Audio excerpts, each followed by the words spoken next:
हरि ओम। श्री गुरुर्ब्रह्मा गुरुर्विष्णु गुरुर्देव महेश्वरः गुरुर्साक्षात् परब्रह्म तस्मै श्री गुरुवे नमः।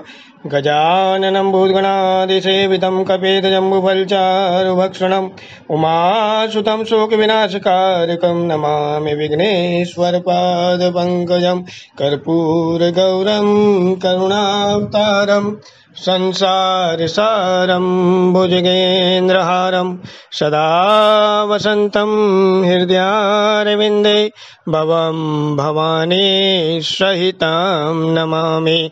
नीलाम्बुश्यामलकोमलाङ्गं सीतासमरोपितवामभागं पाणौ महसायकचारुचापं नमामि रामं रघुवंशनाथम् अतुलितबलधामं हेमशैलावदेहं धनुज्वनकृशानुं ज्ञानिनामग्रगणयं सकलगुणनिधानं वानराणामधीशं रघुपतिप्रियभक्तं वातजातं नमामि। शान्तकारं भुजगशयनं पद्मनाभं सुरेशं विश्वधारं गगनसदृशं मेघवर्णं शुभांगं लक्ष्मीकान्तं कमलनयनं योगिविधर्यनगमयं वन्दे विष्णुं भवभयहरणं सर्वलोकैकनाथं। बोले श्री लक्ष्मीनारायण भगवान की जय। श्री वैशाख मास महात्म्य कथा श्री पंचदश अध्याय। आइए आज हम श्री वैशाख मास महात्म्य की कथा के अंतर्गत 15वें अध्याय का श्रवण करें। महर्षि सुतदेव जी राजा सुतकृति से कहते हैं, हे राजन, भगवान मधुसूदन को प्रिय वैशाख मास के महात्म्य को और भी सुनो, ध्यान से सुनो। पूर्व काल में पांचाल देश में भूरियस नाम के एक राजा थे। उसके बाद उनका पुत्र राजा बना जिसका नाम पुरुयस था। वह पराक्रमी, उदार और प्रतापी थे। वह धर्मपूर्वक पृथ्वी का शासन करते थे, परंतु अपने पूर्व जन्म में उन्होंने जलदान नहीं किया था। इस पाप के कारण कुछ ही समय में उनकी संपत्ति नष्ट हो गई। उनके शत्रुओं ने उसे जीतकर राज्य से बाहर निकाल दिया। तब वह राजा अपनी रानी और विश्वस्त सेवकों को साथ लेकर गहन वन तथा पर्वतों में चला गया। 53 वर्षों तक 53 ईयर्स तक वह राजा वहीं निवास करते रहे। एक दिन वह अपने गुरु का स्मरण करते हुए अपने सद्गुणों पर विचार कर रहे थे कि उसी समय याज और उपयाज नामक 2 श्रेष्ठ मुनिवर उनके पास आए। राजा ने उनका सम्मान किया और उचित सत्कार करके आसन पर बैठाया। उनके चरणों में अपना मस्तक रख दिया। तत्पश्चात मुनीश्वरों को प्रसन्न देखकर राजा ने प्रश्न किया कि हे मुनीश्वरों, हे सर्वज्ञ, आप कृपा करके मुझे यह बताएं कि किस कारण से मेरी समस्त संपत्ति नष्ट हो गई और मुझे ये महान कष्ट क्यों भोगने पड़ रहे हैं। राजा की बात सुनकर मुनीश्वर बोले कि हे राजन, पिछले 10 जन्मों में आप अत्यंत पापी व्याध रह चुके हैं, शिकारी। आपने अनेक जीवों का वध तो किया, परंतु कभी भी भगवान श्री हरि का ना तो स्मरण किया और ना उन्हें नमस्कार ही किया।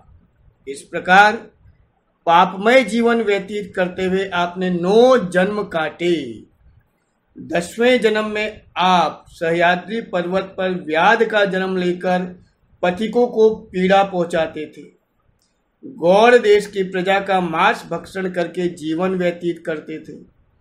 मृग और पक्षियों के छोटे छोटे बच्चों का वध करने के कारण ही आज इस जन्म में अब तक तेरे कोई संतान नहीं हुई। तूने विश्वासघात किया पिछले जन्म में, इस कारण तुझे सहोदर भी नहीं मिला, भाई भी नहीं मिला। पथिकों को कष्ट देने के कारण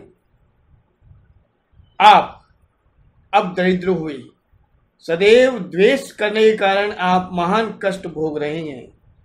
क्रूर कर्म करते रहने के कारण आपको भोजन नहीं मिलता, यही कारण है कि जो आपको पीड़ा होती है। फिर आपका उत्तम कुल में जन्म हुआ, इसका कारण भी सुनो। आपने 10वें जन्म में जब आप गौर देश के पथिकों को कष्ट पहुंचाते थे, तब एक दिन 2 धनी वैश्य तथा एक मुनि का नाम कर्षण था, वह उस गहन वन में ही होकर निकले जहां तुम लोगों को पीड़ा पहुंचाते थे।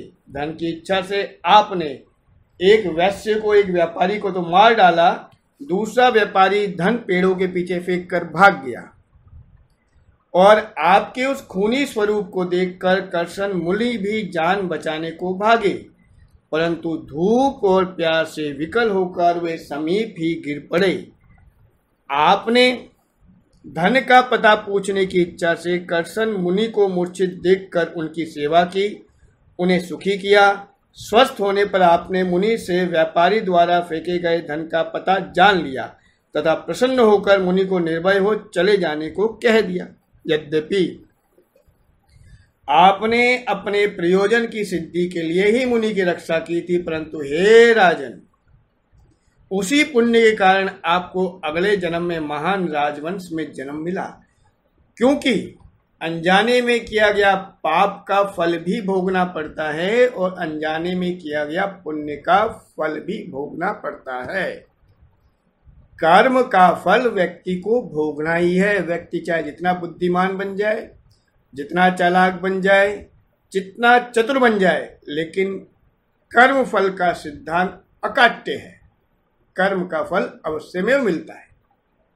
हे राजन, यदि आप वास्तव में उत्तम गति और सुख की कामना करते हैं तो अब निश्चय पूर्वक परम पुनीत वैशाख मास का सेवन करें। अक्षय तृतीया के दिन ब्याई हुई गौ ब्राह्मण को दान दें। छत्री और हरि प्रतिमा का दान कर जल की प्याऊ लगवा नित्य स्नान करके भगवान माधव का पूजन करें। ऐसा करने से आपकी विजय अवश्य ही होगी। इस प्रकार समझाकर याज और उपयाज दोनों मुनि चले गए। तब राजा ने भगवान विष्णु के चरणों को मन में धारण कर अपने सहयोगियों को साथ लेकर पुनः पांचाल राज में प्रवेश किया। उसने बड़े ही मनोयोग से प्रजा सहित वैशाख धर्म का पालन करना प्रारंभ किया। फिर उसने अपनी बची हुई सेना एकत्रित की। जब शत्रुओं ने उस पर पुनः चढ़ाई की तो उसने उनका डट कर सामना किया, उन्हें हराकर भगा दिया। उसने हारे हुए शत्रुओं से अनेक हाथी, घोड़े, ऊंट और मुद्राएं वसूल की। तत्पश्चात वह पूरी तरह निर्भय होकर रहने लगा। वह चक्रवर्ती राजा हुआ। उसके सूरवीर, उदार तथा पराक्रमी 5 पुत्र हुए। उसकी प्रजा उसे बहुत चाहने लगी। राजा निष्काम होकर भगवान मधुसूदन की प्रसन्नता के लिए श्रेष्ठ धर्म का पालन करने लगा। भगवान मधुसूदन की कृपा से उस राज्य की समस्त प्रजा अपने राजा से अनुराग करने लगी।